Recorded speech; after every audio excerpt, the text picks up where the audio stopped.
FCC Commissioner blasts net neutrality revival proposal as serious mistake. Here they go again.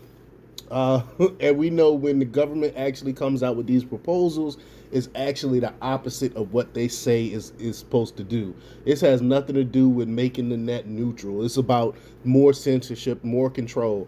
See, the problem, they believe the problem is that the internet is actually too open. We're too free. We're getting too much information. So they're trying to pull back and pull back some of that freedoms we have over the internet because the censorship that they've been trying to do, they've been called out on it, and it's not really working. People are actually speaking out against that, so they're trying to bring back this net neutrality, which is not new. Again, it doesn't make the net neutral for everyone. It actually makes the internet worse, and is another control mechanism used by the elites.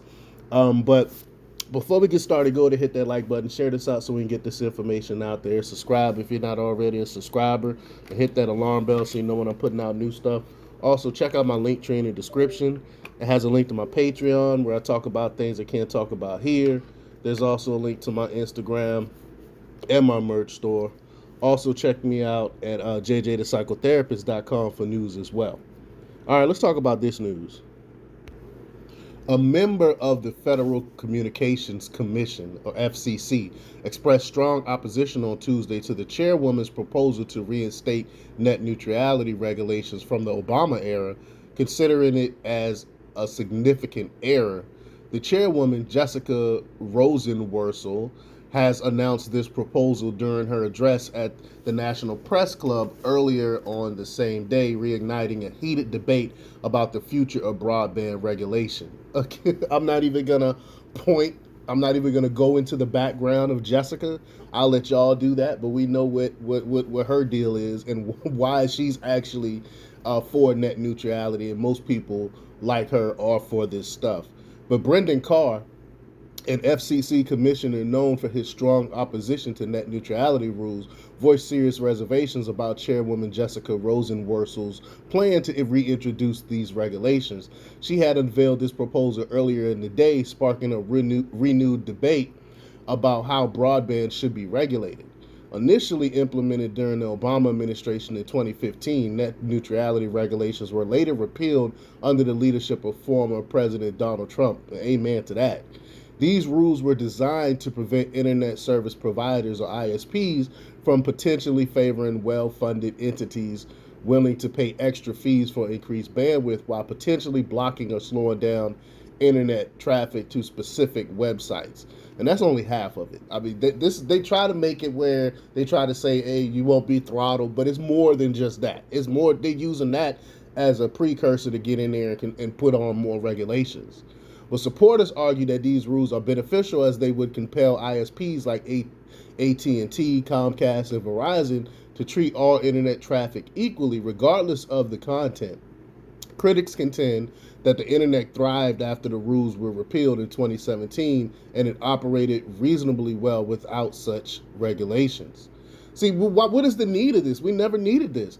But in his statement on Tuesday, Mr. Carr referenced recent Supreme Court ruling that he believes cast doubt on the legal feasibility of reviving net neutrality rules. He argued that pursuing this goal would divert FCC's attention from more urgent matters, stating, quote, "If people are interested, whether in Congress or here, in finding a way to establish clear-cut rules that avoid the unintended negative consequences of treating the internet like a utility, then those discussions should occur.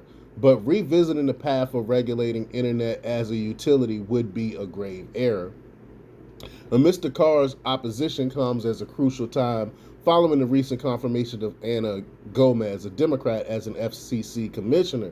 Ms. Gomez's appointment has shifted the balance in favor of Democrat commissioners, potentially paving the way for the revival of net neutrality rules. The FCC comprises a panel of 5 commissioners, each selected by the president and confirmed by the Senate for 5-year terms. The president designates one as the chair, and no more than 3 commissioners can belong to the same political party.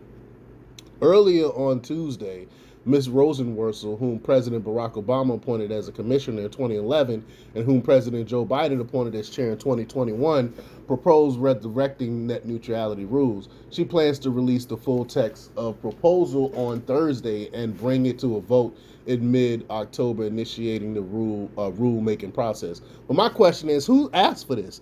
People aren't up in an uproar asking for this from the FCC, and I agree. It's more things the FCC could be doing rather than trying to take away, but try to regulate us more, regulate us into freaking oblivion when we're not going to be able to do anything online anymore. Well, Ms. Rosenworcel has consistently stated that the proposed net neutrality rules closely resemble those in place during the Obama administration and criticized their repeal during the Republican leadership in 2017. But again, no one actually complained when it was repealed. No one said, hey, my internet is worse now. So what is the point of it? Again, it's control. Well, during her National Press Club remarks, Ms. Rosenworcel argued that broadband is a, quote, vital infrastructure for modern life, citing its importance during the COVID-19 pandemic as a reason why it is a necessity rather than a luxury. She emphasized, quote, no one without it has a fair chance of success in the 21st century. We need broadband to reach every one of us, and it must be fast, open, and impartial. I believe that the repeal of net neutrality positioned the FCC on the wrong side of history, the wrong side of law, and the wrong side of the American public, added Ms. Rosenworcel. It wasn't a good decision then, and it makes even less sense now. Mr. Carr's strong opposition presents a significant challenge to Ms. Rosenworcel's vision and underscores the divisions within the FCC. In May 2021, Mr. Carr informed the Senate Republican Policy Committee that the FCC had made the correct decision in 2017 when it overturned the net neutrality rules from the Obama era. He stated, quote, clearly the apocalyptic predictions about our decision heralding the end of the internet as we know it were all proven false.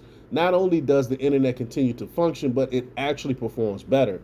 Since repealing the Obama era regulations, internet speeds and investment have increased, prices have decreased, competition has grown, and our network's resilience is unmatched worldwide. And that's true today.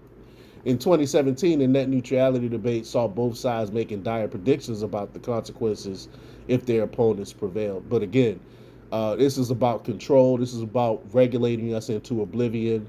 That's what this net neutrality is about.